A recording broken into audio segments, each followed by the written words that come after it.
If not, I will give the warning. Thank you very much. Kính chào thị trưởng, Charlie Nguyễn Mạnh Trí, Phó thị trưởng Nam Quan, Amy Phan, và ủy viên Kimberly Hall, ủy viên Carlos Menzo, and all city staff. To Mayor Charlie Chi Nguyen, Vice Mayor Nam Quan Nguyen, Council Member Kimberly Hall, Council Member Carlos Menzo, Council Member Amy Phan West, and all the city staff. Thank you. Tôi Amy Mai là cư dân thành phố Westminster. Hôm nay tôi tới đây muốn nói với thị trưởng Charlie Nguyễn Mạnh Trí, Nam Quan và Amy Phan. My name is Amy Mai. I'm a resident of Westminster City. Tonight, I came here to have a few words with Mayor Charlie Nguyễn Mạnh Trí, Councilman Nam Quan Nguyen, and Councilman Amy Phan West. Thank you. Quý vị không xứng đáng ngồi lên chiếc ghế mà quý vị đang ngồi hiện nay. You guys don't deserve to sit on the seats that you are sitting. Nghị viên Charlie Nguyễn Mạnh Trí, tôi thấy ông giống như một Judah. Mayor Charlie Chi Nguyen, you're like a Judah to me. Vì sao tôi dùng tới cái tên Judah ở đây là vì hắn ta đã phản bội Chúa. Why do I compare you to Judas? Because you betrayed Jesus. You betrayed the city, us. Vì ông là người có đạo. Tuần này là tuần thánh của những người Công giáo. Because you're a Christian, a Catholic, and this week is the Sunday, the Holy Week. Tôi thấy ông là kẻ phản bội cử tri và các người lính Việt Nam Cộng Hòa, giống như Judah đã phản bội Chúa. I think when I look at you, I see you as a traitor. You betrayed the voters, betrayed the South Vietnamese soldiers, just like Judah betrayed Jesus. Họ đã từng kêu mang ông và dòng họ ông từ năm 1954, từ miền Bắc di cư vào Sài Gòn, miền Nam Việt Nam. They have welcomed you. They have provided for you, your clan, when you migrate, seek refuge in the south of Vietnam. Hôm nay, ông được định cư tại Mỹ quốc này. Today, you have migrated to America. Ông không biết trân trọng và đền đáp lại công ơn của những người lính Việt Nam Cộng Hòa đã hy sinh cho ông. You show no respect, no gratitude toward the soldiers who had sacrificed their lives for you and your family. Nếu ông còn là một con người thì hãy lên hổ thẹn. If you're still a human being, you should be ashamed of yourself. Và quay đầu làm người công chính cho thế hệ về sau. And repent and become a decent human being, a righteous human being for the next generations. Va ba hay là băng đảng bộ ba của các người đã khởi lại cho cộng đồng tị nạn Việt Nam một nỗi đau thương. VAPA and the U Gang of Three has rubbed salt on our deep wound, the loss of South Vietnam. Thank you. Thank you. Mr. Mayor, may I make a comment? Yes, you're recognized for Thank you. I just want to make it clear to the public that you guys talking about me adding my name to the event in San Jose. I was not even there. I was hanging out with my family in the snow. So just want to make that clear. I was not there at that event. The next speaker is Michael Rangia, followed by Monique.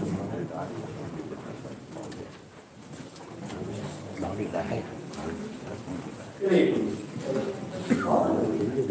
Is it something I said? Anyway, okay. Last meeting I asked whether you guys were anti-communist or pro-communist. You're doing business with David Wong, who obviously has no problem doing business with the communist government of Vietnam. Do you think it's fair to these folks out here? It's not. Their family members were killed over there. Thank you. I had to get that that off my chest because that's BS. So you give him recognition, what does he do? He gives you money. He gives you campaign donations. Exactly.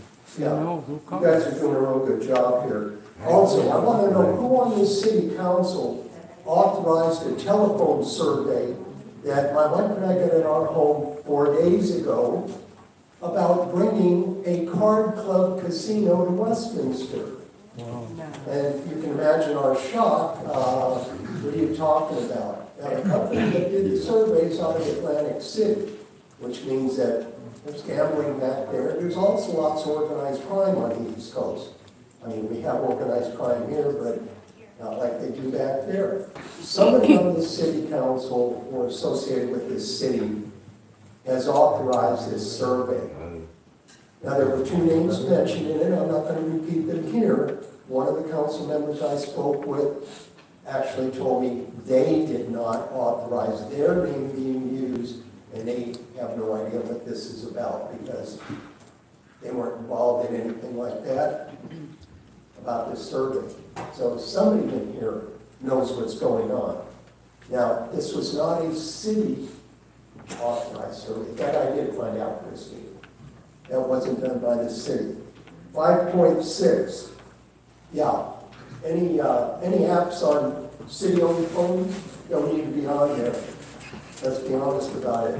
They should be doing their jobs, not on the phone when they're at work. 5.7, yeah, rescind the VABA recognition because you guys are going to make yourselves look like fools with this, right? I'm done. I actually got it in for 2 to 3 days. I'm such a good boy. Charlie, you missed it. I'm sorry. Should I stay here till Charlie gets back? Oh yeah. I'll tell him we waited for him. Hàng nó đi đáy luôn rồi. Thank you.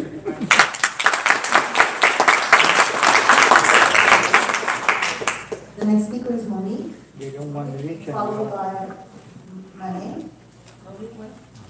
Monique, it just says Monique.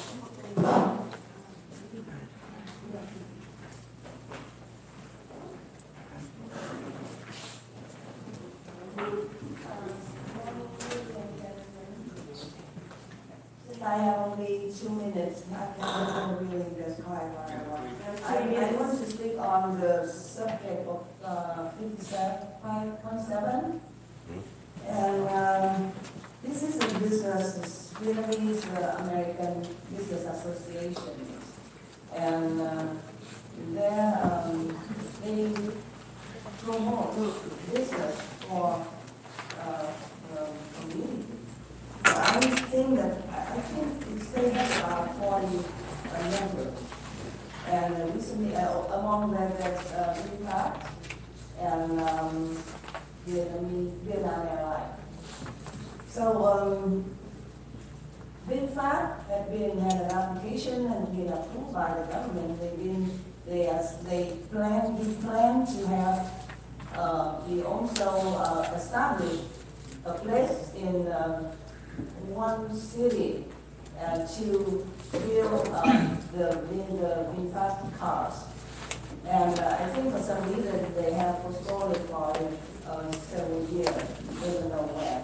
Also Vietnam Airlines. Vietnam Airlines has established for several years and they didn't help for Vietnamese people visit family for business, so that business is going on. There's nothing, there's nothing to object them. The 2 of them, it's only 2 of the 40 members. So I don't object that 2 company, and I would vote to rescind to no on rescind the 5.7. Thank you.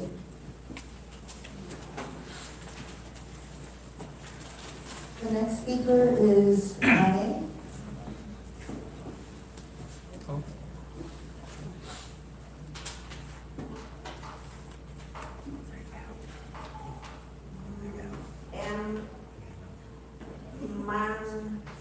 Nancy.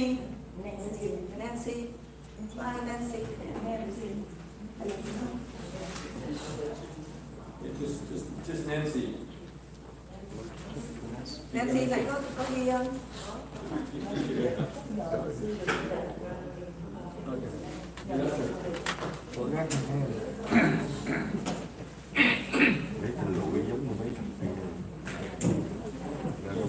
Đúng cái nhớ này rồi. So yeah, you did a great job. So Để sang cái gì không biết rồi. Làm lý. Mời cô. Vô tới đây rồi. Good evening, elected officer. Sau khi họ nói là thắng cử thì làm tiếp, còn không thắng cử thì xin từ chức, mà sao chưa thấy từ chức gì hết trơn này. So Kim Ho, you are now that if you don't begin the election, you will resign, and why you did not resign? Xin quý anh dân cử yên tâm phục vụ và cộng đồng do cư dân và cư dân của thành phố, và chúng tôi sẽ không ủng hộ hay bỏ phiếu cho người phá hoại hay quấy rối, mua đồ ác ý và chủ ý. Hay quá. Dịch đi đọc tình cảm. Rồi hãy đến đóng góp ý kiến tốt để phát triển city, rồi ra tranh cử để phục vụ và để đền ơn đất nước và mang ơn công mình. Cần không gì không? Cô đọc không rõ không? Theo cái sạc liên nguyễn á. Tôi nói là xin quý tân dân cử yên tâm phục vụ cộng đồng cho cư dân và vì cư dân của thành phố mà thôi, đúng không? Okay. So the elected official, you just relax and serve the community. You elected to serve the resident and only the resident in California, in the city of Washington. Chúng tôi sẽ không ủng hộ hay bỏ phiếu cho người khác, cho người phá hoại hay quấy rối, mưu đồ ác ý và có chủ ý. We will not support or voted for those who disturb or have ill intent or have ill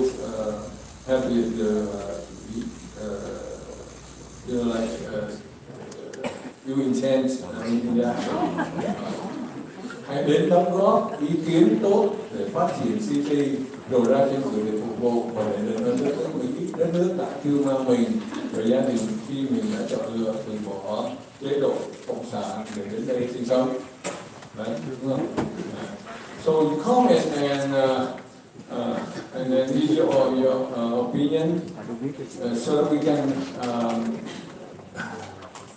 so that we have the CD to expand, and then you can choose to run for the position so that you can pay the respect and they do to the country, to USA, who have helped you and your family when you decide to leave the communist regime and to come here to live.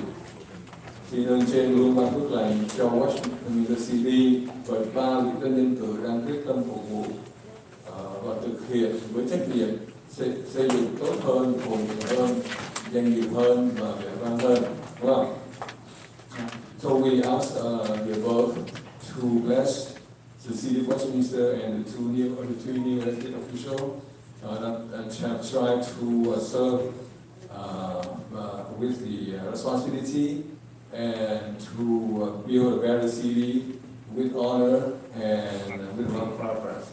Được thành công và dân cử Mỹ gốc Việt tị nạn là thủ đô nước Sài Gòn vững vàng. So we trust you, the elected official background of refugee at the capital of Little Saigon, California. Đúng không? Cảm ơn. Yeah, bye bye. Someone short comment? I have one short comment. Yes, you recognize. Thank you. I just want to say, and I'm going to say it again, that I did not want to witness the corruption to continuing, and the reason I decided to stay on is because of the 6,000 people who voted for me. So, I'm going to say,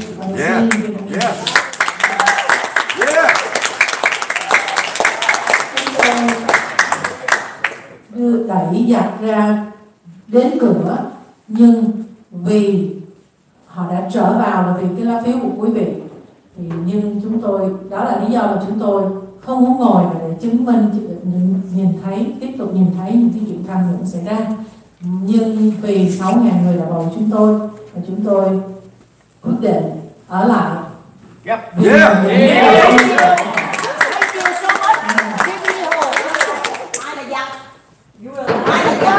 Please. You are mayor. Thank you very much. So next speaker, please. Thank you. The next speaker is VYMLS, followed by Dân Pha. Có ai đạo Nguyễn không?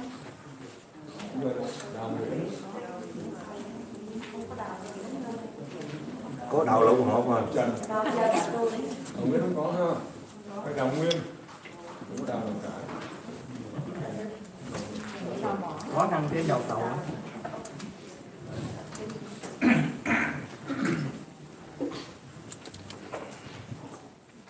Good evening, ladies and gentlemen. First of all, I would like to talk about item 5.7, which is to receive the certificate of recognition issued to the Vietnamese American Business Association, as known as VYMLS. American, I urge you to keep it. This association deserves it for their accomplishment in helping Vietnamese business owners here in this country. Nothing related to the Viet Cong as a group of people out there. They claim that the division with Viet Cong is strong. This group of people, they try to mislead community for their political intentions. For Vietnam Airlines, they just sponsor two round-trip tickets to Vietnam. And VYMLS sponsor $15,000 for, and Mr. Davidson said that he used that money to help the school that teach Vietnamese for students. So I ask you to keep the recognition on, no receipt. And the second thing I want to say tonight, I would like to congratulate Mayor Charlie Nguyen, Vice Mayor Nam Quan, Councilwoman Amy Phan West for their amazing jobs they have done. In just 3 months, you have made a lot for Westminster residents. From 10 parade to $100 gift cards to helping Orange County residents with their utilities and water bills. The city gave out about 3,000 gift cards and about 150 people get help for utilities. You really did good job. And number 3, about council member hall. You told us to read your lips, right? That if you fail the mayor race, you will resign. I did read your lips, and I find out you are a liar when you are still sitting in this council. Your time is up. And I want I want to also mention that there are noise coming back up from coming in from the back, and I'd like to remind you that when we respect you when you come up to speak, please respect others. Doesn't matter who, but please, I'm asking you, please. Otherwise, I have to do what I have to do. Thank you. Mayor, can I have a second? Yes, you recognize Councilmember Mensa. I just want to make a correction for the public and for the last speaker. The council members, VYMLS and Vice Mayor Nguyen were not sitting on council when the previous council authorized the grocery assistance gift card and also approved the TEP parade. So I just want to make sure that the public knows the truth and does not get any confused and start spinning the facts that are not correct. So I just want to make a record of what is the actual case. Thank you. Mr. Mayor, may I ask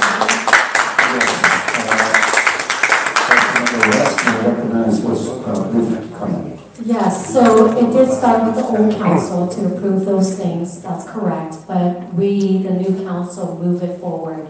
So thank you.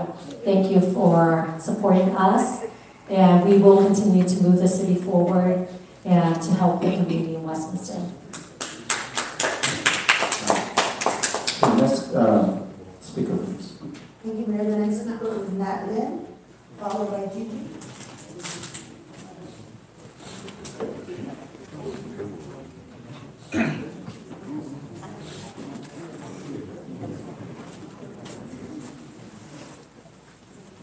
Tôi xin chào Hội đồng thành phố. Điều đầu tiên tôi muốn nói là tôi phản đối kịch liệt bà Kimberly Hồ vào 2 giờ trưa hôm nay. Bà lên channel của bà kêu gọi cư dân đi biểu tình. First of all, I would like to oppose Council Kimberly Ho when you appear on your channel and you ask the public to come in rally. Cái việc biểu tình là tự phát của cư dân. Tại sao một nghị viên mà quấy rối thành phố và không xứng đáng ngồi cái ghế đó? So the rally is Không có được tốt.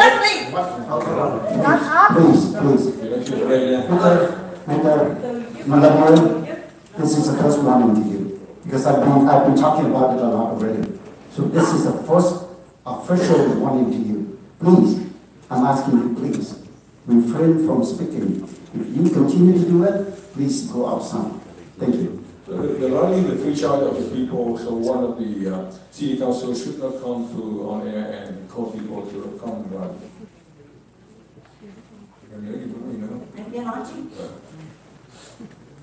Điều thứ hai tôi muốn nói, lúc nãy bà giải thích là bà phải ngồi lại vì 6.000 lá phiếu bầu cho bà. Tôi muốn nói là đó là một nghị viên không có lòng tự trọng, đứt sợi dây mắc cỡ. Okay, I just want to remind what you have just expressed earlier that you still say in the city council that you have 6,000 votes, but you did not have deputy. Bởi vì bất cứ người nào ứng cử đều hiểu rằng mình luôn luôn có cái fan bầu phiếu cho mình. Tại sao bà không nói trước đó như vậy? Một con người thiếu lòng tự trọng, không có nhân cách mới nói 2 lời. Okay, so whoever choose to run for office, you know, they have his or her own fan. So, Kimberly Hồ. I will not translate for you. Tôi nói tiếp, bà Kimberly Hồ. Wait. Okay, so whoever is sitting up here, please. Trên đấy đi.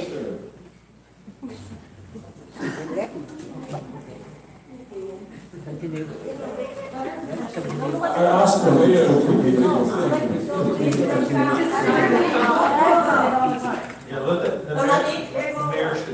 Let me do it. Let the mayor draft the meeting. I want to continue. Một cái người có lòng tự trọng, có nhân cách, không bao giờ nói đi nói lại. Chẳng qua là vì bà đã bán cái giá trị danh dự của bà là cái thứ nhất. So whoever, the person who have immunity do not, express opposite what they have said earlier. So. Cái thứ hai, bà là một người nghị viên mà trước đây bà đã từng phát biểu tiếng Việt trong cuộc họp. Lúc đó ông Nguyễn Mạnh Chí là phó thị trưởng, bà nói mày hèn quá mày ơi. Quá hèn. Would you please stop the clock? Miss Tan, this is first warning to you, please. I ask you. Second warning to you, please. So you speak to journalists in the council meeting, and you call them to the vice mayor again, Charlie. Bây giờ trong cuộc họp này bà trả lời với cư dân, bà nói trong cuộc họp có cư dân, bà nói là bà đã đuổi giặc ra ngoài. Ai là giặc? Các nghị viên đồng viện của bà là giặc ư? Okay, so in the meeting today you call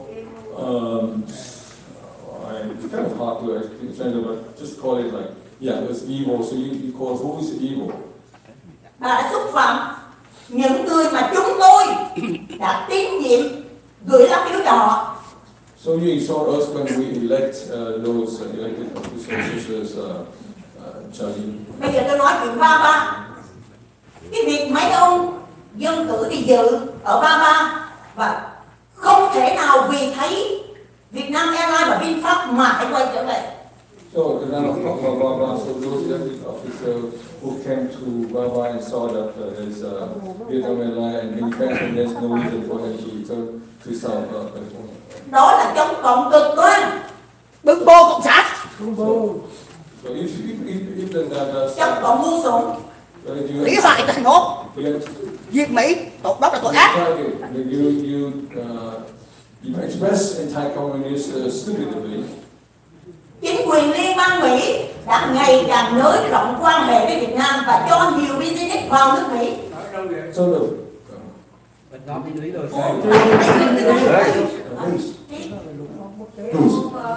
It's the first warning to you.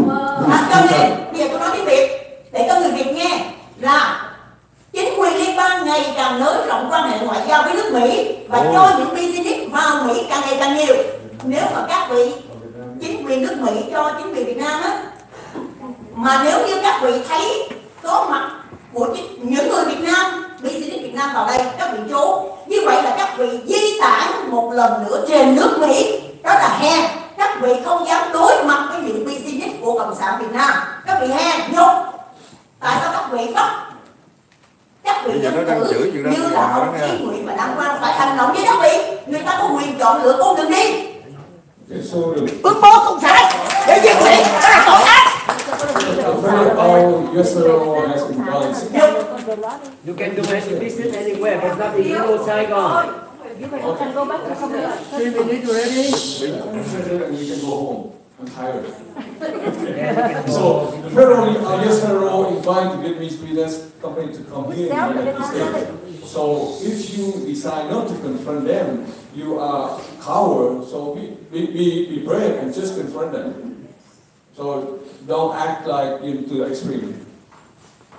Chúng tôi thề sẽ không bao giờ cho Kim Ly Hồ có cơ hội vào dòng chính vì chính bà phá nát cái lý đô Sài Gòn này. We don't biết ô, vote Kim Ly Hồ, cái tổ quốc thu nhỏ của Việt Nam. US citizen, vote Kim Ly Hồ. Wait. Tại sao không có chữa được? Please, I would like to take the 5-minute recess. Council will stay, is it 3 minutes? Go ahead, finish it. So I swear I will not elect Kimberly Hall in this session. Dragon Dream, Kimberly Hall! Dragon Dream, Kimberly Hall! America, fuck! USA, freedom! Please, I would like to take a 5-minute recess.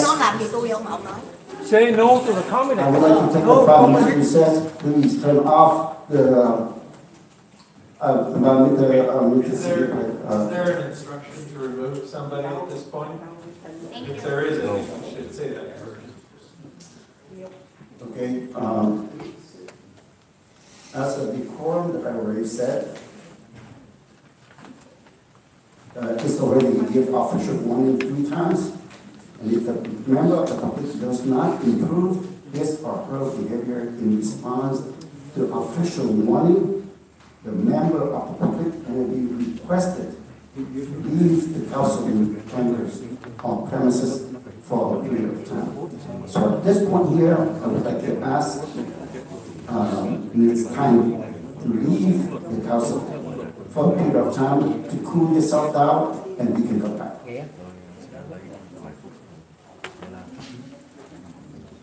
So with that's I read the warning. So see the attorney. Yes, and so we want to take a 5-minute break now? Yes, I want to take a 5-minute recess.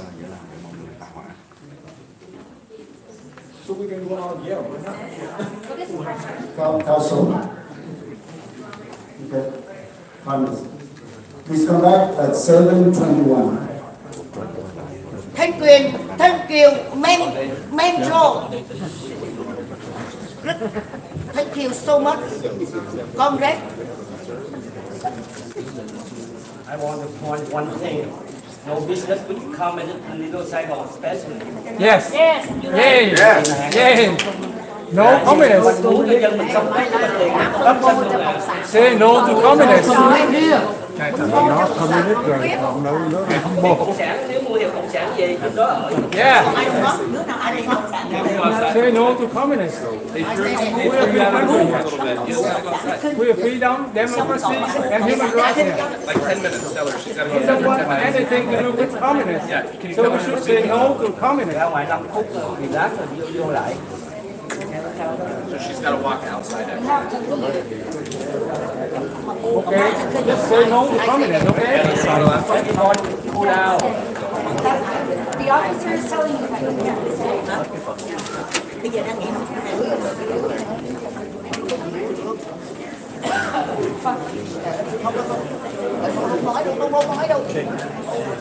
It doesn't matter if she has to go outside. If she doesn't, everyone else has to go outside. So it doesn't matter if it's late. You need to go outside. No, I stay there. I wait. And wait outside. No, I sign it. No. Don't go. Sorry. You're not listening. You're not helping. You're not helping.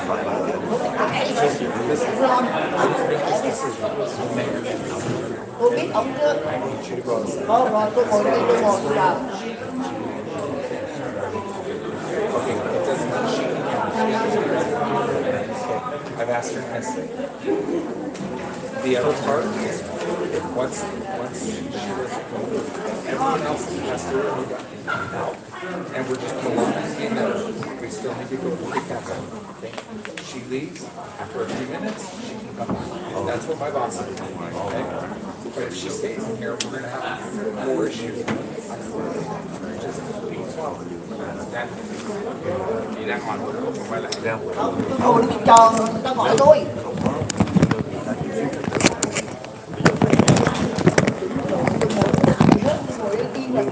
Đừng làm phiền tôi. No. Okay. I know you're okay. You're not going to be able to come back. I don't know if you want that. I want to come You want to come back. You want to come back, right? Yes. No, I stay there. No, I wait. Listen. No, I wait because I register. Wait.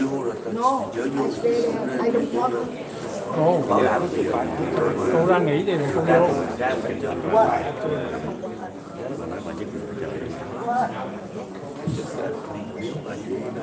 Why? Tôi có trông. Tôi ngồi tôi chờ, tôi dân kiểu. Tôi đi dân rồi. Nói tôi đang ngồi đây, tôi ngồi.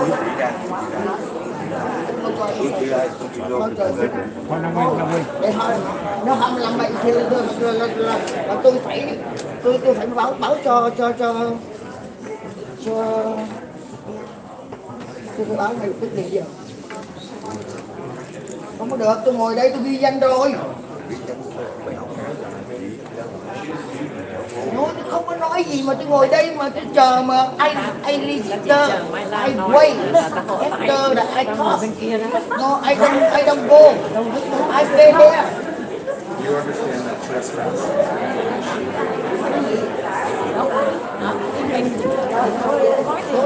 Every opportunity to go I understand. Your issue is with me. Your issue is with Họ làm cái chuyện gì đó, họ làm không có ai giúp được chị đó, nó không có luật nào chị vi phạm. Đúng rồi, tôi không có vi phạm. Bây giờ tôi đang ngồi đây, tôi đang ngồi chờ để mà Mình nói giúp chị thôi, một phút nữa chị không ra họ khinh chị đi. Tại họ muốn làm gì họ làm, có quyền họ làm. Tôi chỉ làm đúng. Không ai binh chị đâu. Đúng rồi, tôi không có anh binh tôi được quyền ngồi đây.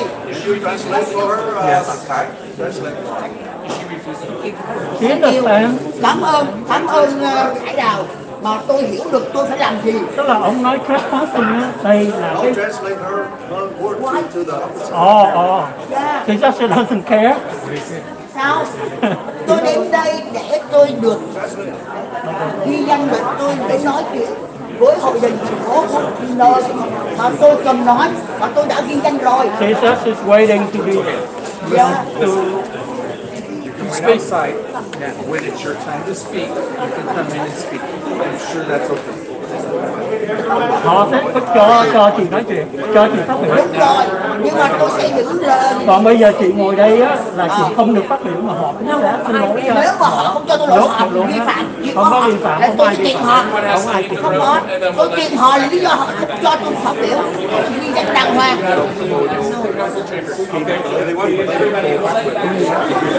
Không mà sao ai lại bảo điện đó? Nên họ để cho một cái người đứng lên mà giữ bới như vậy. Tôi là người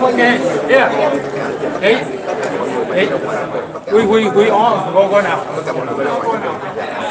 Thôi nhưng mà tôi ra vào mà nó... Chị mang tiếng là luật sư, chị phải hiểu. Tôi hiểu rồi, nhưng mà anh để là được tôi không chịu. Lý do là tại sao mà biểu tôi ra? Please leave the room. Everyone's got to leave the room. Everybody has to leave the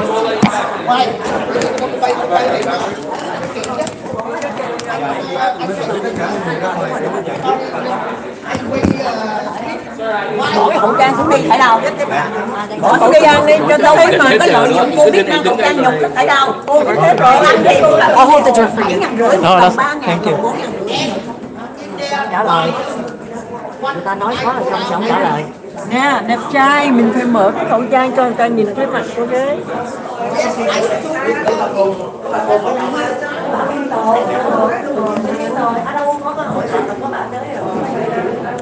Nhưng mà cái này họ không có nhận ra bà mình tưởng cái phải biết bà rồi chứ người ta đâu có biết. Nhiều khi bà đã đến nhiều lần rồi hiểu không? Phải bên đó thì mình nói tổng quát bây giờ mình tôi có nói chưa nói đâu. Được, lúc đó mình sẽ nói, mình nói về vấn đề là mình vừa học cái lớp rồi là ethics của những người đạo đức của những người trong là không được theo phe nhóm để kích động đồng bào chống lại chính quyền, vì mình đã bảo vệ hiến pháp của thì anh tên là gì? Không có, không tưởng không biết tên nhưng mà cái tên ở đây. Tay sơ sơ không hả?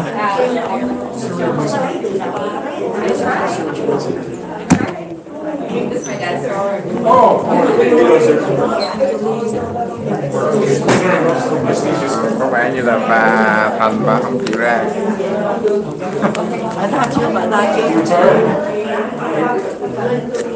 Không ra thì họ cũng khiêng ra thôi à, tại vì không có... Bên đây là cái xứ pháp luật, xứ pháp trị, nói đúng nói lý lẽ thôi chứ không có nói ngang được. Dạ. Dạ không, nhưng mà người ta cho mình cơ hội thôi, người ta nói đàng hoàng thì mình phải ra. Giống như nhà của mình, đúng không ạ? Nhà của cô mà cháu đến mà cô cảm thấy là cô không hoan nghênh cháu nữa, cô mời cháu ra ngoài, cháu phải ra chứ. Thì đấy, mình không thể nghe. Cái này vẫn là tài sản của thành phố đúng không? Tức là khi mà người ta họp đàng hoàng, có cả một cái hội đồng có luật sư, người ta mời mình ra có nghĩa là mình không còn được hoan nghênh nữa. Cảnh sát ở Bắc Kinh đâu, bao nhiêu làm chơi được mừng hết thì tôi sẽ kiện, mà tôi tôi là coi như là tôi làm như thế này để xô tội ác của họ.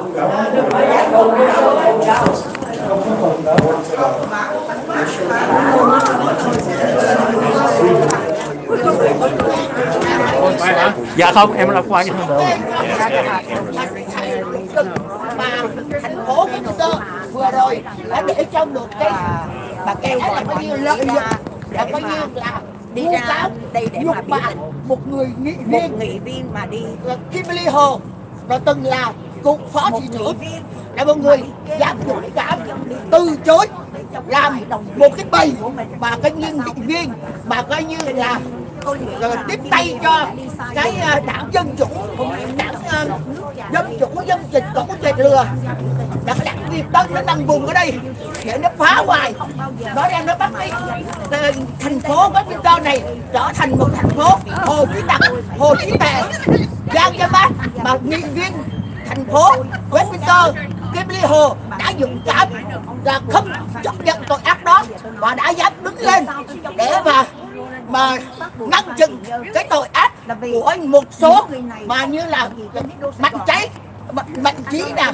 là Nam Quang nè, đã trấn lột đồng lõa với cái tội ác của thằng Sleepy Joe Biden, thằng Gạc Wilson, nó trấn lột tiền thuế của người dân Mỹ của chúng tôi cả tỷ đồng, nó mua cái loại rọ mẫm chó là cái khẩu trang nè, với lại một cái số cái hóa chất của thằng tàu dệt độc cộng ở tiền tỷ đồng, nó chia cho chặt với nhau, còn lại có nhiêu đâu, là bao nhiêu tiền đó, cái chúng đó lụng bỏ lên, nó mới vừa bóp email một cách gian lận để mà ăn cướp cái để mình hỏi Vũ tí xíu đây. Bầu cử có người dân Mỹ của chúng tôi, đó là tội ác mà bóp email. Rồi nãy giờ anh Vũ theo dõi cái sự kiện nãy giờ thì anh có nhận xét gì ạ? Em thấy là có những người lên những cô chú cũng là trong chắc là những cô chú mà làm trong ngoài xưa trong lịch của ông Phan Đình Dân chia sẻ về những cái tranh cử này tham dự 33 đó, họ cũng bức xúc đặt câu hỏi là những nhân cử này lên sau mà dự qua ba để làm gì, tại sao họ đại diện cho cộng đồng ở đây, tại sao họ lại đưa những cái đường bằng tưởng lục mà trong khi để nó vô thành phố Washington này, nó dùng tiền để nó tiêu diệt cái thành phố Washington này, nó đem nó phật ra thị ra. Anh nhận xét sao về cái cuộc biểu dương lực lượng hồi nãy? Anh có đến sớm hay là anh có thấy được cả hai bên là to tiếng với nhau không? Em lúc mà tôi đến thì thấy là cũng hai bên cãi nhau, chứ còn mà xô xát thì lúc đó không thấy. Thấy cảnh sát đến chặn xe lại, rồi có những cảnh sát chặn qua hai bên thì cũng lời qua tiếng lại, nhưng mà cũng là không có thấy về cái việc mà có bạo lực ở đây. Dạ. Bạo lực thì không có, phải chỉ nói họ to tiếng với nhau, tức là họ mang loa ra để họ coi như là thì anh nghĩ sao, anh nhìn anh đánh giá sao về lực lượng của hai bên cũng như cái cảm nhận của anh ra sao? Ở bên ông Phan Đình Dân thì có những cái tổ chức mà có 6 tổ chức khác nhau nữa, nên đông hơn thì khoảng từ 4-50 người. Còn bên kia thì những người mà chúng thấy thật là khoảng 7-8 người, và những gương mặt này á chúng ta thấy những kỳ họp của thành phố chúng ta có mặt ở đây hết, là gọi là những người này là những người âm binh chửi mướn, gọi là đúng rồi, có lẽ là làm việc luôn á trong cái nhóm. Việt Nam thì gọi là dư luận viên, còn bên đây là tiếng Anh nó gọi là tech dog, tức là chó săn chửi mướn. Thưa anh, nếu vậy thì anh nghĩ sao về cái vấn đề mà họ biểu tình chống lại cái hình tượng 1975 của ông Nguyễn Mạnh Trí và họ yêu cầu phải dỡ bỏ luôn, có phải không ạ? Hôm bữa trước thì ông Ngô Kỳ ông chỉ nói là miễn sao có dựng cờ là được rồi, đúng không ạ? Còn có hay không ông để hay không ông không quan tâm. Nhưng mà bây giờ những người này đã công khai họ nói là phải gỡ xuống, còn không họ sẽ biểu tình, thì anh nghĩ sao? Em nghĩ là cái việc ông Ngô Kỳ đòi hỏi cái cờ vàng và sọc đỏ chở Phước Lộc Thọ là một cái đòi hỏi của ông, và những người mà ủng hộ cái việc đó thì theo quan điểm của tôi thì cũng có cái lý, và cũng một cái Phước Lộc Thọ thì một cái cơ sở kinh doanh mà ở ngay chỗ Westminster thì nếu được thì cũng mình thấy cũng có một cái văn hóa. Tuy nhiên là Phước Lộc Thọ mà cái tư nhân họ cũng có quyền của người ta, cho nên còn cái việc mà treo cái bảng 1975 thì thấy nó vô nghĩa, và nó chỉ có giấy lên cái khơi gợi thì cũng nỗi đau của người bị nạn thôi. Nếu vậy thì anh nghĩ là bây giờ nói về vấn quyền đi, thì anh nghĩ là như Khải đã nói, riêng giờ nói phần Khải là Khải nói Khải cũng đồng ý với Nguyễn Hồng Phúc. Nếu mà mình thấy có được cột cờ sau này có dựng thì mình cũng ghi nhận cái công lao của Ngô Kỵ. Nhưng mà Khải vẫn chống là cái phương thức, đúng không ạ? Đúng rồi. Thứ nhất, anh không có quyền ép buộc bất cứ ai làm cái chuyện gì mà người ta không muốn, có phải không ạ? Điều thứ hai nữa, anh không thể lợi dụng vị thế thị trưởng hay là phó thị trưởng dân cử để anh một cách khủng bố tinh thần, hay là anh tống tiền, hay là tống cái gì của người ta, đúng không ạ? Nhưng ngược lại bây giờ nếu mà bên phía ông Phan Kỳ Nhơn và ông Phát Bùi họ là những hội đoàn tư nhân, bây giờ họ nói nếu mà không gỡ cái bảng số 1975 xuống thì họ sẽ biểu tình cho đến lúc phải gỡ xuống, thì anh nghĩ sao? Em nghĩ là mỗi cái bên thì họ cũng có có lý do của người ta, và ở xứ Mỹ là xứ tự do, và ai cũng có quyền bảo vệ quan điểm mà có quyền bảo tình hết, thì cái đó mình đi theo số đông thôi. Ok, thì Khải cũng như vậy đúng không? Khải nghĩ là mình phải phân biệt được. Ở bên Mỹ nó bảo vệ cái quyền tự do ngôn luận và nó giới hạn cái quyền của dân cử. Đúng không anh? Mình đã là dân cử thì mình không được quyền lạm dụng quyền lực. Đó là lý do tại sao Khải chống cái chuyện mà Ngô Kỵ mượn tay của Nam Quan để mà đòi ông Triệu Phát phải dừng cột cờ. Đúng rồi, chứ Khải không chống cái chuyện mà đề đạt yêu cầu ông Triệu Phát phải dừng cột cờ. Rồi, cảm ơn cái việc mà gọi là nếu mà những cái dân cử như ông Nam Quang là phó thị trưởng mà người dân cái ông Ngô Kỵ thì ok, thấy còn thấy có lý, nhưng mà những người mà dân cử mà lợi quyền lực đó để ép người dân để làm cái việc đó thì nó chúng ta đã gọi là một sự tự do mà mình đã nói là mình đã ở đây để được tự do, thì tại sao mình lấy sự tự do của người khác? Với anh Vũ biết ở đây họ có thể lạm dụng cái cơ chế là gì? Đa số, cái quyết định của đa số, đúng không? Tức là trong hội đồng thành phố mặc dù nói là dân chủ, nhưng mà trong đây nếu mà họ có 3 phiếu thì họ có thể thông qua bất cứ cái gì. Hoặc là có thể họ cấm như ông Michael Lương ông nói đó, cái hợp đồng của ông là bị coi như hủy cái hợp đồng, không gia hạn hợp đồng cho ông nữa, thì họ chỉ cần 3 phiếu là họ có quyền quyết định mọi thứ trong thành phố.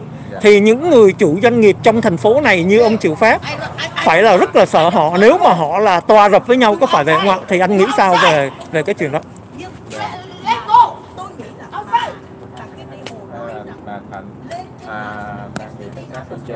Đó, anh Vũ dùng từ rất đúng, tức là cưỡng chế, là phải nói là Khải đã cảnh báo trước rồi là họ sẽ cưỡng chế, tại vì mình không có thể là ngang ngược được. No, I want to ask you. Why? What's your name? My name's Officer Perez. What's your name? What's your name? Để trả lời câu hỏi của anh đó, thì chúng ta thấy cái quyền lực mà trong tay người dân ở xứ Hoa Kỳ này rất quan trọng, qua cái vote, qua những cái bầu cử không? Tuy nhiên nếu mà chúng ta thấy trong cái cuộc bầu cử này mà có sự sai lầm á, thì chúng ta có thể khắc phục bằng cái recall, là cái tổ chức bãi nhiệm, hoặc là trong cái kỳ bầu cử tới chúng ta có cơ hội để bầu người khác. Nếu vậy anh nghĩ sao về cái quyết định mà ông Phát Bùi ông mới tuyên bố là họ đang tiến hành việc bãi nhiệm ông Nam Quang? Thì cái đó là quyền của ông Phát Bùi, và cũng phải chờ đợi cho những người dân ở thành phố Inter họ hiểu biết được những cái chuyện xảy ra thành phố, và những cái xảy ra ở thành phố Inter nào mà họ có lựa chọn không. Dạ vâng, cảm ơn Vũ, chắc phải mình vô tham dự tiếp. Dạ vâng, cảm ơn anh. Phải làm tốt bánh mèo để mà gian lận, để mà dân bắt trước cái thằng Sleepy Joe Biden đề một đó để gian lận, để phá hoại, hủy hoại hiến pháp 1976.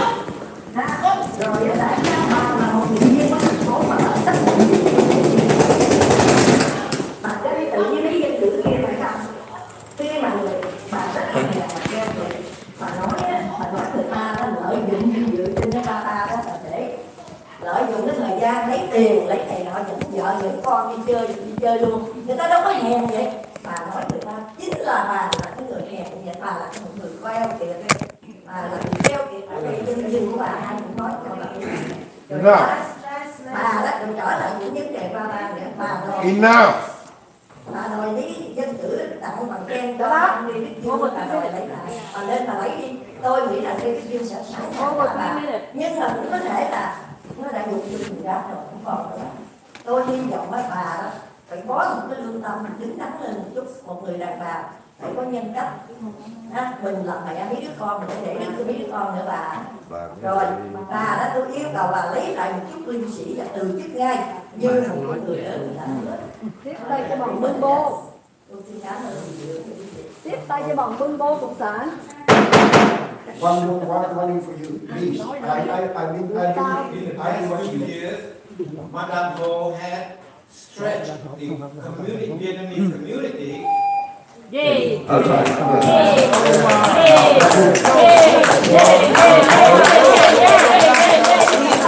Madam Clerk, before you call on the next speaker, I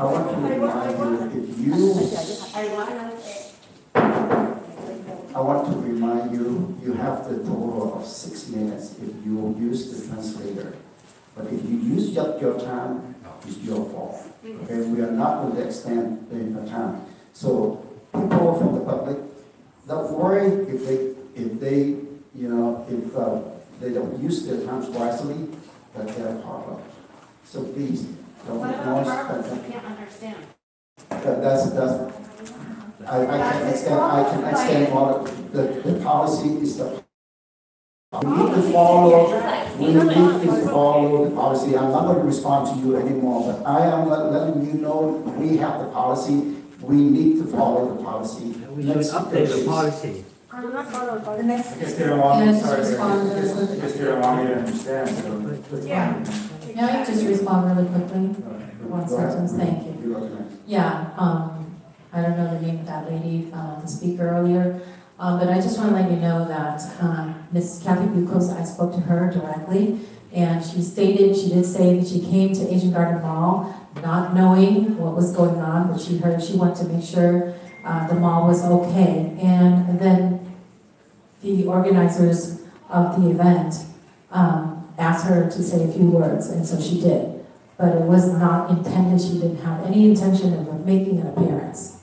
So if you'd like to, you can ask her yourself. Thank you. Okay, let me quickly respond to your comment, Councilor Member.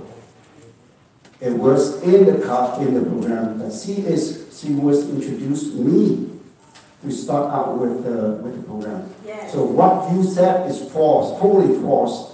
Okay, I'm done with my comment. So next speaker, please. Thank you, Mayor. The next speaker is Fat Louie, followed by Terry Mills. Chính trị chống cộng. Please, do not start the broadcast at the passion first. So does that mean that if I speak... No. You have the 2 minutes as everyone else. If you stop speaking, then please time the clock for me. Yes, that's me. You have to be like everybody else. Ở đâu nó tới đây quậy. Please be quiet. Otherwise, I'm going to give. Okay, let him speak. It's his time right now. You have 2 minutes, sir. 2 and 3. Great. You want 2? For 6 minutes. Go ahead. They're still speaking, so. Please. Members of the council's staff, the 5 hours, City of Washington had numerous resolutions rescinding, opposing the display of the communist flag, not welcoming the Communist Party members. And the 5 hours, few council members of the City of Washington attend the Baba Gala 2023, which is sponsored by Vietnam Airlines, a wholly owned, government-owned businesses and VYMLS. And you were there knowing that. That is the fact. And so the fact is, the conclusion is, you violate many of the resolutions that you passed. You violate the spirit that this city, Westminster, will stand against the communist principle and will oppose the communism. I'm very sad that you have, in effort, erased the line, the border between nationalist and communism. And that's why you see many of the Vietnamese communities everywhere earlier today had protested against you. We didn't want to have to do this, but the fact is, many members from the board of directors of the Vietnamese community in San Diego and their members drove all the way from San Diego up here, and they was even here before in this chamber to oppose you. And the community from LA and Federation of Vietnamese Americans in Southern California also oppose you. Not only that, the many veterans associations here in Orange County, in Southern California, oppose your act. So I'm here to formally announce that the Vietnamese communities everywhere opposing you, condemning your act. I know speaking here, I'm speaking on deaf ears. You will not care. You will continue to move on. And you have, some people have said that you will continue to do whatever you want to do because you will still win. But let me make sure the effort to recall you begin with you, Mr. Nguyen, Nam Quang Nguyen. We will begin with the process of recalling you, and you will have to fight hard against it. Maybe you lose, maybe you win, but it will cost you an arm and legs. And maybe in the next election, Mayor Nguyen and Amy Phan West, maybe next time you will not be as lucky. So watch out for it.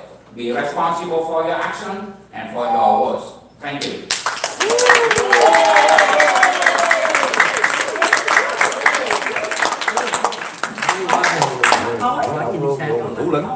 Exactly. Anh phát chờ trong dịch cho em được không? No, anh có quyền translate. Next speaker, please. No comment in the legal Saigon, for sure. Second one to you. Okay. All right. I want to make sure no comment in the legal Saigon. Third one to you. Đừng giận chứ. Đừng giận chứ. Dí là thị trưởng. Dí thị trưởng, đừng giận. Đừng giận. I hope you not do that again, please. Let her have her time. Okay. You already have your time. Okay. You will have the time. So please start. Good evening. Congrats to our PD for surviving the Baker to Vegas run last weekend. 18 checks on this warrant register, item 3.4, were already presented on March 8th. Staff says it's due to a batch date entry error. Item 5.1, I supported parking structure at Asian Garden Mall, but this mayor and vice mayor must stop harassing this private property owner over flags and politics. I oppose reducing Bolsa Avenue to just 4 lanes from 6 and adding on-street parking. This would increase accidents and dangerously impede traffic flow with cars stopping to park and pulling out into oncoming traffic. Item 5.3, CPU should focus away from patrolling the entire city, even if just for 6 months. I support working with NCSD, but not putting large trash containers all everywhere. CPU's organizational structure and job description should be revised to address staffing issues, and fines should be levied at the maximum amount to address habitual offenders. Item 5.6, sure, ban TikTok, but the city should ban all council members from using cell phones on the dais.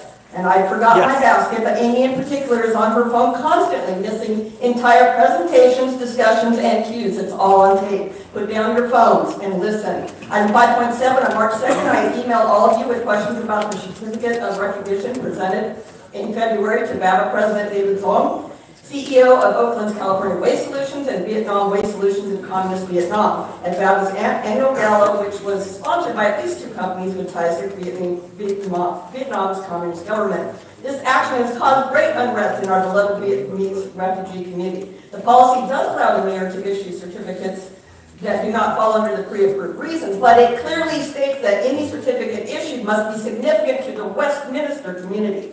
Mayor is violating policy by honoring individuals and organizations who do not live here, do not contribute to our city, and have no ties here other than being major campaign donors and or seeking large contracts. Zone donated $4,900 to Charlie's campaign last November and wants the Midway City Sanitary District solid waste contract. The board voted to terminate CR&R contract just last night. This practice must stop immediately.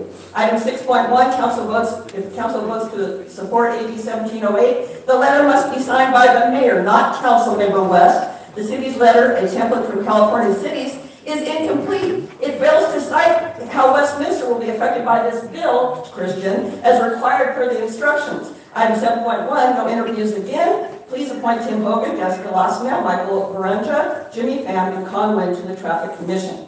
Mayor and Vice Mayor Wynn. Per Section 2 of Resolution 4953, we, the residents of Westminster from all ethnicities, are raising our voices against you for aiding and abetting individuals who actively support and sustain the communist government in Vietnam, causing great turmoil and disorder in our community. There will be consequences, and you can bank on that. Thank you.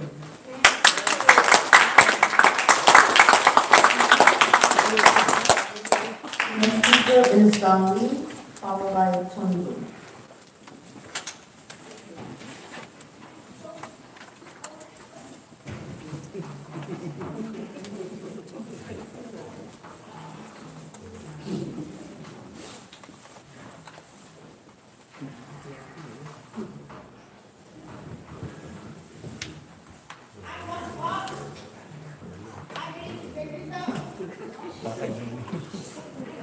Good evening, Mayor and Council Member.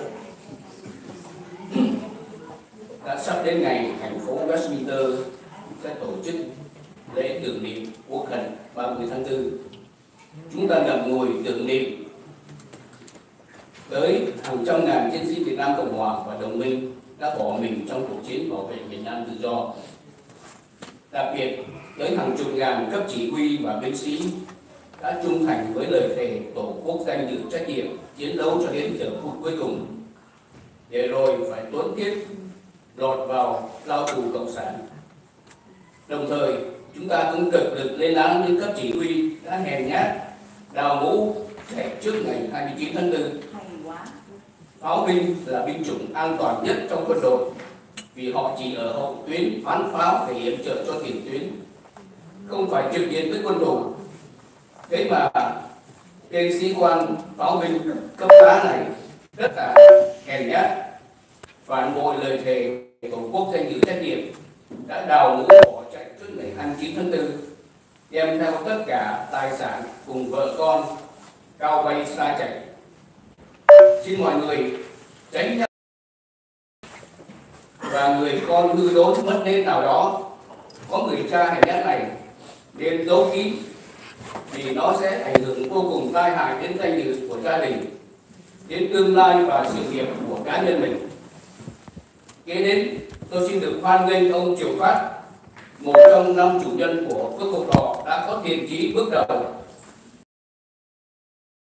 cờ vàng lá sọc đỏ vĩ đại ở mặt tiền của thương xá mà trong suốt gần 40 năm qua không hề có. Biểu tượng rất có ý nghĩa nói lên sự có mặt của cộng đồng người Việt tị nạn đến đây từ 1975. Biểu tượng này đang được đúc bằng vật liệu đặc biệt cao 7 feet có hình khối và sẽ được vĩnh viễn dính liền với thương xá mà không thể cờ vàng ở trên áo hay trên cà vạt mà Việt Giang Phát Bùi phải giấu đi khi lén lút gặp trên đại sứ Việt Cộng để xin được dự tiệc, và trên bảng cũng đã cờ đỏ sao vàng. Và hy vọng rằng bước kế tiếp là một trụ cờ vàng sẽ được thực hiện sau khi tất cả 5 chủ nhân chấp thuận. Và cuối cùng xin được chúc mừng các dân cử đã được mời đến dự tiệc va ba. Đây là một sự kiện hoàn toàn có tính cách ngoại giao mà quý vị cần phải tham dự để có tiếng nói, để học hỏi kinh nghiệm, vì đi một ngày đàn học một sàn côn. Những kẻ nào được mời mà không dám đi là là vì họ không có khả năng giao kế. Họ cảm thấy bơ vơ lạc lõng, cảm thấy xấu hổ vì có quá nhiều tai tiếng và thất bại trong 2 năm vừa qua. Vietnam Airlines và VinFast chỉ là một trong hơn 40 doanh nghiệp bảo trợ cùng với hơn 500 khách mời và gần 40 dân cử. Không có doanh nghiệp nào mà chỉ quảng cáo để cạnh tranh với các doanh nghiệp khác. Đồng hương có thể thích họ vì họ nói tiếng Việt, phục vụ đồ ăn Việt. Tôi là người Việt Nam, vì tự ái dân tộc nên tôi không hề có dị ứng với các doanh nghiệp thương mại Việt Nam. Việc làm cho đồng bào tôi đã có trên 90% người Việt tị nạn đã từng vượt làn ranh quốc tộc quay về Việt Nam ít nhất một lần, bao gồm rất nhiều cựu quân nhân và cô. Và phân nửa số này đã từng bay qua Việt Nam Airlines và chính tên Việt Giang Phát Bùi đã bay về Việt Nam nhiều lần qua Việt Nam Airlines trước năm 2015 mà hắn gọi là làn ranh quốc cộng. Cũng là một tên khốn kiếp ngậm máu. Thầy tư vật độc sản.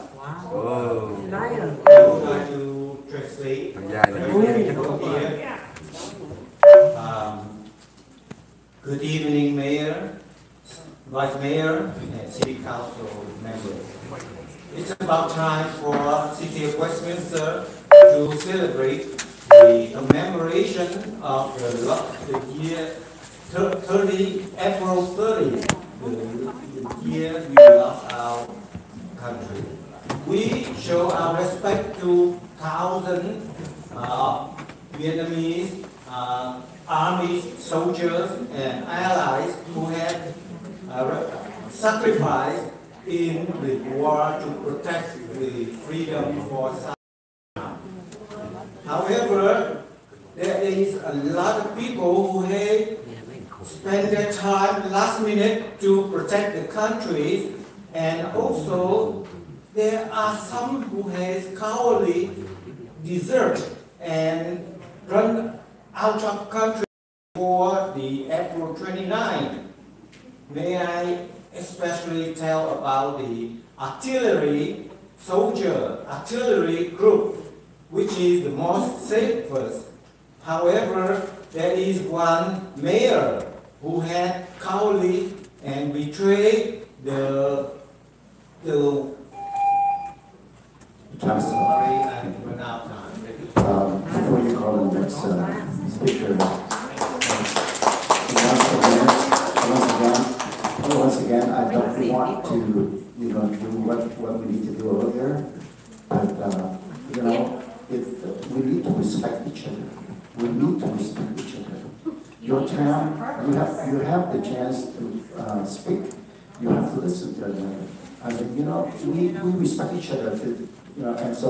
And we have the policy that we have to follow. So once again, please don't let me do that, because I don't want to do it. And some of you continue to do it, and this is the last chance I'm asking you. Please respect others. So go next, please. The next speaker is Tony Louis, followed by Khai.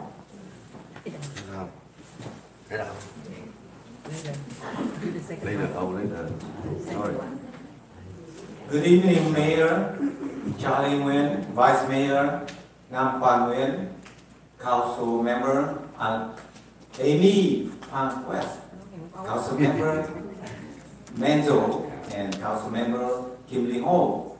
I, Tony Bui, is a resident of Westminster for more than 22 years. However, I respect this city is growing for many people to be a good place for many people in social, in educational, and in many other activities.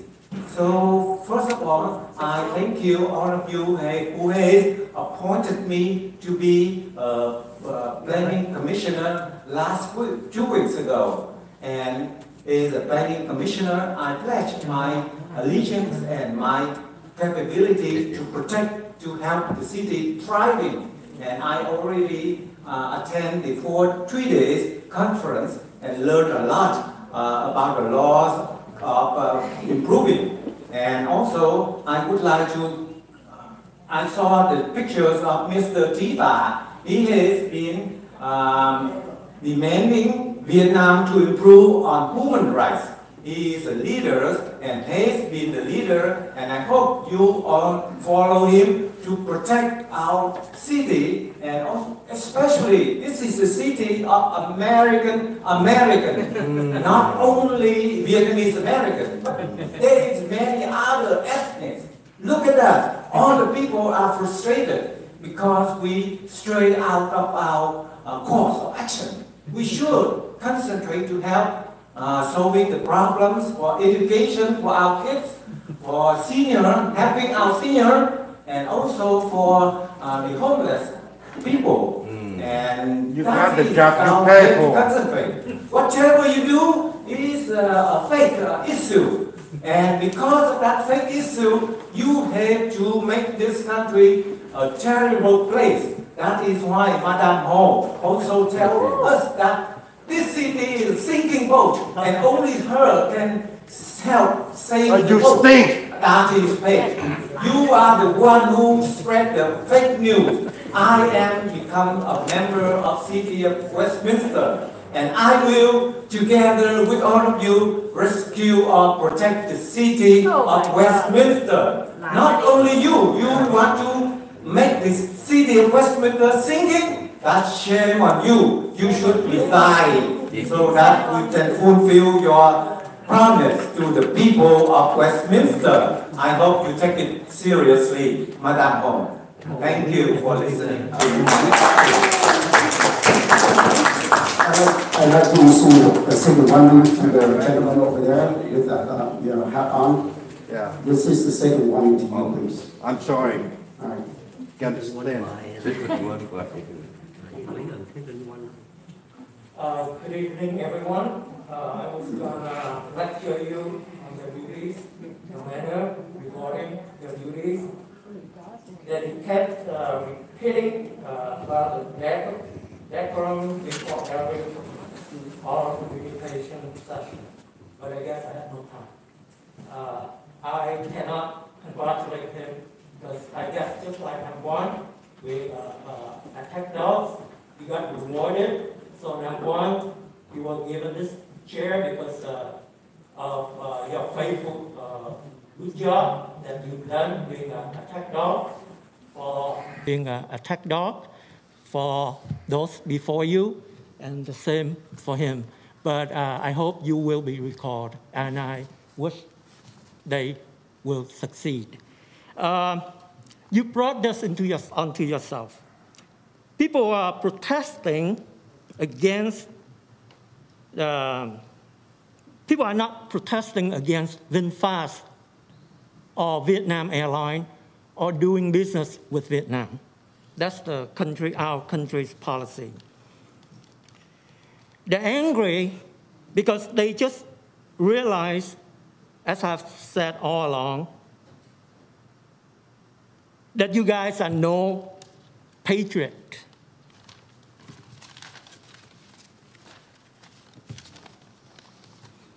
You got elected based on lies, based on the false platform that you guys were pretending to this, lying to these people, that they have to vote for you in order to keep Westminster communist free. And talk about city's business is putting up a sign in one of the mall. Is that the business of a manager, city manager? Attending VAPA, is that city's business? Does Westminster profit from any of that? Or only you guys got more power and more prosperous doing business with those tycoons? That's why people are angry.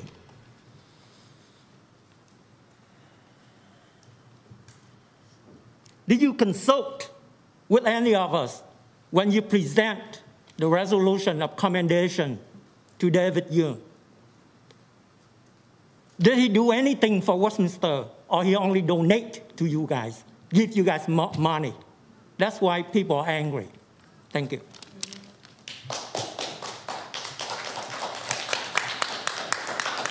The next speaker is Sando.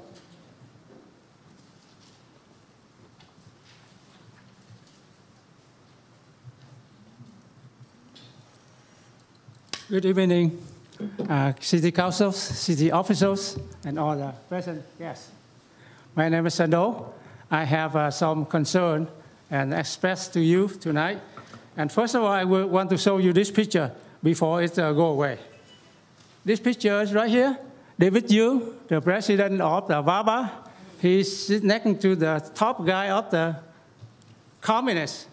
Right here. Right here.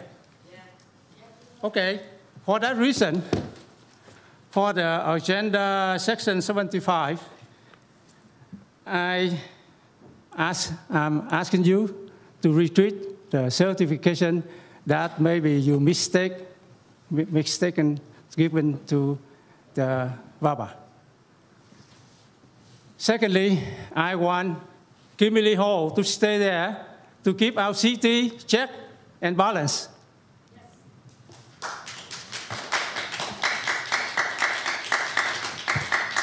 I'm a soldier, a middle class taxpayer that's based on the IS. And also I'm very concerned citizen. I want Westminster is my house, Orange County is my hometown, USA is my country. I don't want anything to do with the communists, especially in the Westminster.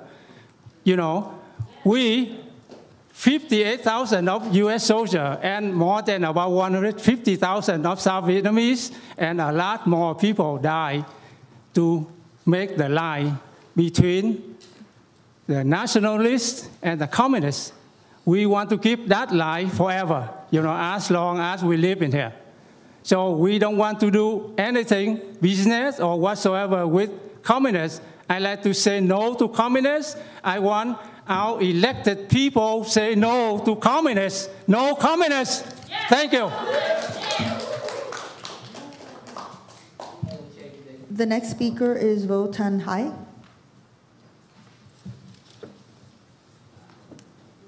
Followed by Tony Lee.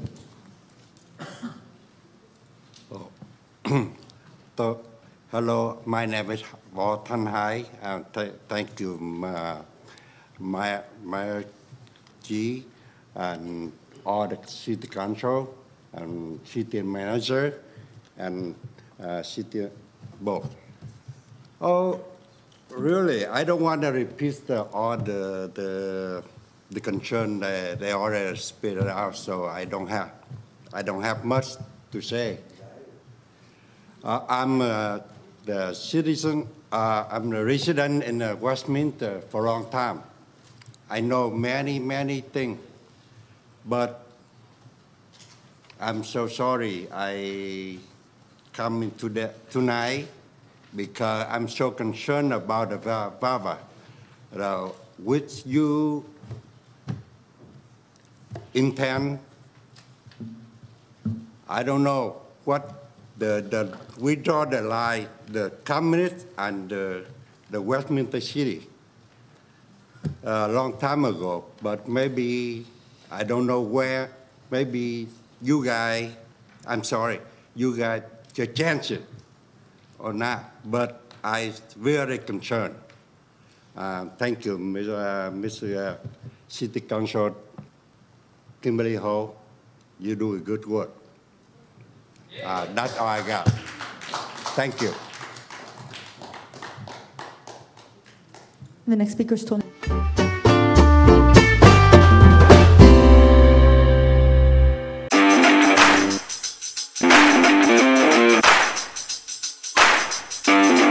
Ai xui miệt ấy ghé về thăm, bún cá phở quyên vẫn mãi thèm, hầm rục xương cá ngọt liệm, chả cá vàng tươi ngon giòn. nước lèo bốc khói thơm ngát, tương hành chanh ớt chị mời em, ăn tô bún cá chứa chan tình người. Lan Anh Kitchen 714 576 6070 576 6070. Bún riêu nóng hổi, ai mời mình ăn đi ta? Lan Anh Kitchen xin mời một tô bún riêu, cà chua sốt chín, đậu hũ rau xanh đậm đà màu riêu. Được ăn, được nói, được gọi đem về. Bún riêu thơm ngon đậm đà. Lan Anh Kitchen 714 576 6070 576 6070. Thương nhau múc chén chè xanh, làm tô mì Quảng em mời chị ăn liền. Lan Anh Kitchen 714 576 6070 576 6070. Ai xui miệt ấy ghé về thăm, bún cá phở quyên vẫn mãi thèm. Hầm rục xương cá ngọt liệm, chả cá vàng tươi ngon giòn, nước lèo bốc khói thơm ngát, tương hành chanh ớt chị mời em, ăn tô bún cá chứa chan tình người.